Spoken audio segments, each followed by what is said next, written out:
Hello friends, कैसे हैं? मेरा नाम है सौरभ और आप देख रहे हैं टेक चैनल को। तो फ्रेंड्स, इस वीडियो में मैं अनबॉक्स करने वाला हूँ फ्लिपकार्ट का एक प्रोडक्ट, एक प्रेस है। तो मैंने इसको यहाँ से काट लिया है।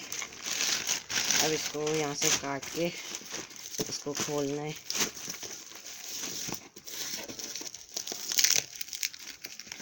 तो इसको मैं कैंची से काट देता हूँ।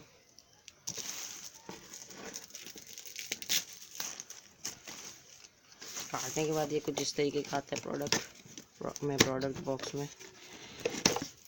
और यहाँ पे ये आप देख सकते हैं कि हमारा प्रेस है। ये फ्लिपकार्ट की तरफ से फ्लिपकार्ट स्मार्ट बाय है। और इसके अंदर कुछ एसेसरीज़ है, आपको दिखा देता हूँ मैं। योर ड्राई आयरन, इस पर कुछ कागज़ आते हैं इसका, और इसमें और कुछ नहीं आया है। इसमें कुछ ये है इनवॉइस वगैरह। सो फ्रेंड्स, आई होप आपको ये पसंद आया होगा। आपको ये पसंद आए तो इसको लाइक, शेयर और सब्सक्राइब करना ना भूलेगा। और सब्सक्राइब के साइड में जो बेल आइकन है उसे भी प्रेस कर दीजिएगा, ताकि हमारी लेटेस्ट वीडियो की नोटिफिकेशन आप मिस ना कर सको। तो फ्रेंड्स, थैंक्स फॉर वॉचिंग।